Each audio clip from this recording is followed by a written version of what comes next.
शिवलिंगम महापुण्यम सर्वदेव नमस्कृतम ये स्पृशदेयपि पाणिभ्याम न स पापे प्रलिप्यते। अर्थात शिवलिंग महापुण्यम है। शिवलिंग सचमुच महापुण्य है, जिनको प्रणाम करने मात्र से ही सभी देवी देवताओं को प्रणाम हो जाता है। और जो भक्त भक्ति पूर्वक शिवलिंग का स्पर्श भक्ति भाव से करते हैं, ऐसे शिव भक्त कभी भी पाप में प्रलिप्त नहीं होते हैं, कभी भी पाप उनमें स्थिर नहीं होता है। जिस प्रकार से कमल के पत्ते के ऊपर जल नहीं ठहर सकता, उसी प्रकार से एक शिव भक्त के हृदय में पाप कभी भी स्थिर नहीं हो सकता है।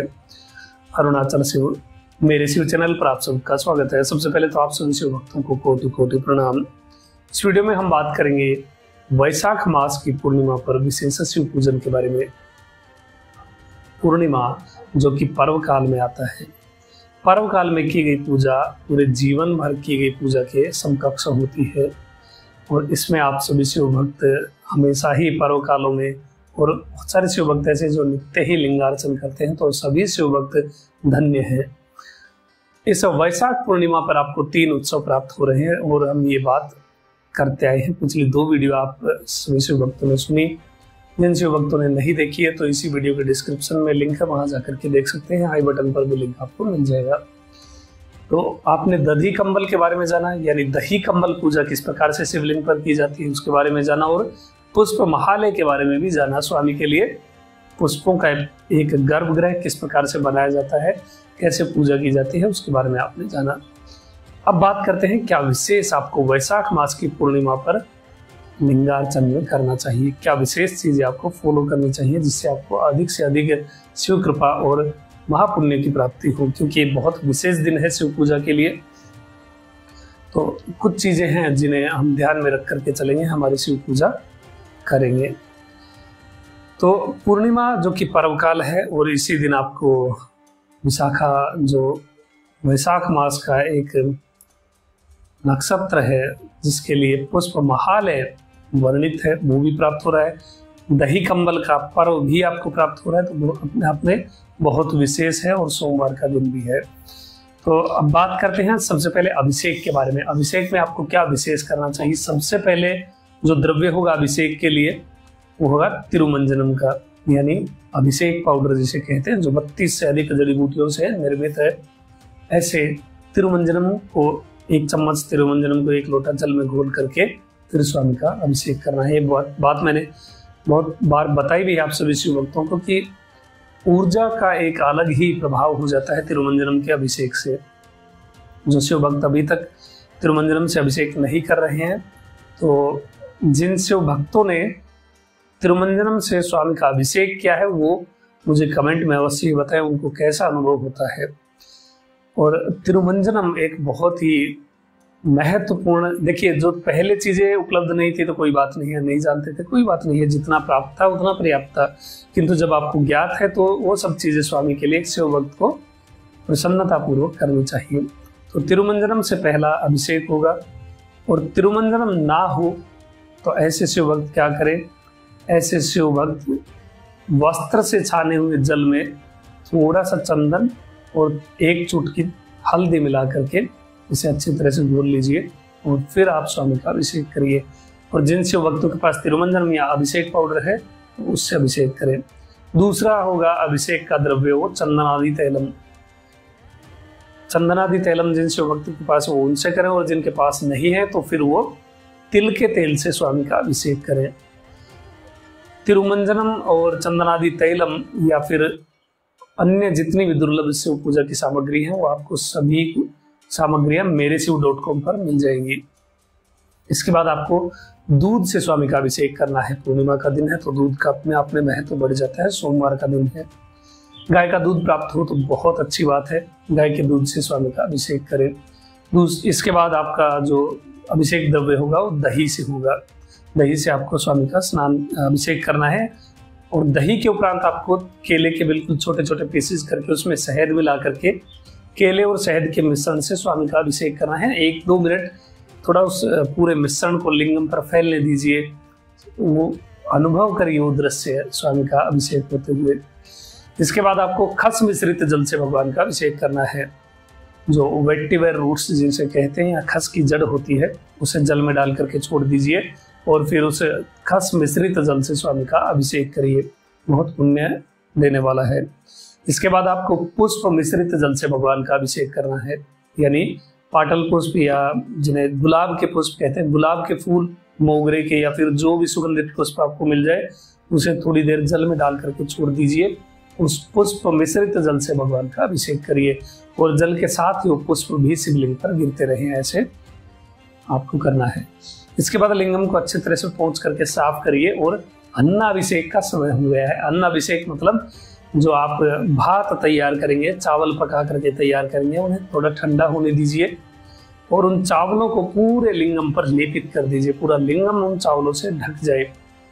इतने चावल आपको तैयार करने हैं, भात पूर्णिमा का दिन है, और इस प्रकार से अन्नाभिषेक करें। पूरा लिंगम जब चावलों से ढक जाएगा तो वहां पर कुछ सब्जियां जैसे टमाटर वगैरह या सीजन की सब्जी है उनको आप शिवलिंग पर रखिए। एक दो फल वगैरह भी रख सकते हैं, किंतु सब्जी का अधिक महत्व होता है, तो इस प्रकार से सब्जियां वगैरह रखिए। एक दो बिल्व पत्र स्वामी के लिंगम के ऊपर रखिए जो कि चावलों से ढका हुआ है। ढके हुए चावल के ऊपर ही सब्जियां वगैरह आपको चढ़ानी है, और प्याज लहसुन वगैरह ऐसी चीजें मत चढ़ाइएगा। आलू रख सकते हैं या फिर कंद वगैरह या टमाटर, खीरा, इस प्रकार की सब्जी आप रख सकते हैं। स्वामी के इसी स्वरूप में आरती करिए, कर्पूर से कर्पूर वरम बोलते हुए सिर के ऊपर हाथ जोड़ करके भगवान को प्रणाम करिए, और फिर वो सब्जियों को और उन चावलों को निकाल लीजिए। वो बाद में आप प्रसाद स्वरूप में ग्रहण कर सकते हैं, अपने फैमिली मेंबर्स को दे सकते हैं। और जो कच्ची सब्जी आपने चढ़ाई थी उन्हें पका करके भोजन स्वरूप आप महाप्रसाद रूप में उसे ग्रहण करिए। एक अलग ही आनंद की अनुभूति होगी। पूरा शिवमय जीवन आपका हो गया है, हर चीज शिव को समर्पित करके आप ग्रहण कर रहे हैं, ऐसी भावना आपकी हो जाएगी और आप पूर्ण रूप से शिवमय होने के पथ पर अग्रसर होंगे इस प्रकार की चीजें करने से। इसके बाद आपको ठंडी खीर से भगवान का अभिषेक करना है। अन्नाभिषेक के बाद ठंडी खीर से स्वामी का अभिषेक करिए। ये खीर भी आप प्रसाद स्वरूप में निकाल सकते हैं, केवल शिव भक्तों के लिए होगी, अन्य देवी देवताओं की उपासना जो करते हैं उनके लिए नहीं होगी। जो केवल शिव को ही सब कुछ समझते हैं, शिव के लिए ही उनका जीवन है, शिव उनके आराध्य हैं और शिव पूजा में ही जो हमेशा लगे रहते हैं, ऐसे शिव भक्त उस खीर को प्रसाद स्वरूप में ग्रहण कर सकते हैं। इसके बाद आपको दही कंबल की प्रोसेस करनी है। दही कंबल किस प्रकार से करना है, बहुत विस्तृत वीडियो थी, मैंने पहले ही बना दी है। यहाँ आपको आई बटन पर मिल जाएगा लिंक, वहां जाकर के देख सकते हैं, वीडियो के डिस्क्रिप्शन में भी है। दही और अगरू, चंदन, कर्पूर इत्यादि ये सब विभिन्न वस्तु मिला करके आपको दही कंबल तैयार करना है और वो लिंगम पर लेपित करना है। प्रोसेस आप वहां जाकर के देख सकते हैं। अब दही कंबल हटा लेने के बाद कर्पूर इलायची के जल से भगवान का अभिषेक करना है। कर्पूर और इलायची को, एक दो इलायची ले लीजिए और थोड़ा सा भीमसेनी कर्पूर लेकर के इस मिश्रण को आप जल में मिला करके उस जल से स्वामी का अभिषेक करिए। ये कर्पूर सुवासित जल होगा। इसके बाद कृष्णगुरु जल से भगवान का अभिषेक करना है। कृष्णगुरु अनुलेपन चंदन से भी अधिक महत्वपूर्ण होता है। कृष्णगुरु 1 चम्मच आप एक लोटे में अच्छी तरह से मिक्स करके, आधी चम्मच 1 चम्मच, और अच्छी तरह मिक्स करके इस कृष्णगुरु जल से भगवान का अभिषेक करिए।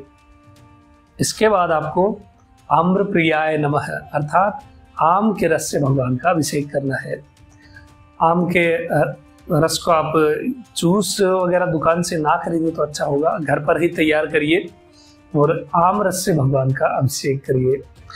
इसके बाद आपको गंगा जल से भगवान का अभिषेक करना है। गंगा जल ना हो तो फिर कोई भी तीर्थ जल यदि आपके पास है, गंगा जल के अतिरिक्त कावेरी का जल है, नर्मदा का है या अन्य किसी नदी का या तीर्थ का जल है, तो उस तीर्थ जल से भी स्वामी का अभिषेक कर सकते हैं। इसके बाद चंदन मिश्रित जल से भगवान का अभिषेक करना है। चंदन को घिस करके निकाल लीजिए या फिर पाउडर है तो अच्छी बात है, उसे जल में मिला करके उस जल से स्वामी का अभिषेक करिए। और इसके बाद आपको एक विशेष चीज करनी है, इत्र मिश्रित जल से भगवान का अभिषेक करना है। एक लोटे जल में 2-4 बूंद आप इत्र की डाल लीजिए और इत्र की जो बूंदे हैं वो मिक्स करके पूरे उस जल में उस इत्र मिश्रित जल से भगवान का अभिषेक करिए। अब यह हो जाए, इसके उपरांत शुद्ध वस्त्र से छाने हुए जल से भगवान का अभिषेक करें। लिंगम को अच्छी तरह से पोंछ करके साफ करें सूती वस्त्र से और भस्म का सुंदर त्रिपुंड अंकित करें।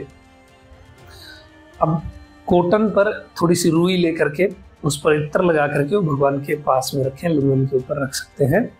और इसके बाद आपको लिंगम को पुष्प महाले में विराजित करना है। यानी जिन शिव भक्तों के पास घर में शिवलिंग है तो जो पुष्प महाले आपने तैयार किया था, वो जो मंडपम तैयार किया था पुष्पों का, किस प्रकार से तैयार करना है उसकी वीडियो भी डाली हुई है पहले, ये आपको आई बटन पर मिल जाएगा, वीडियो के डिस्क्रिप्शन में वहां जाकर के देख सकते हैं। तो पुष्प महालय यानी उस मंडपम में स्वामी को वहां पर विराजित करिए।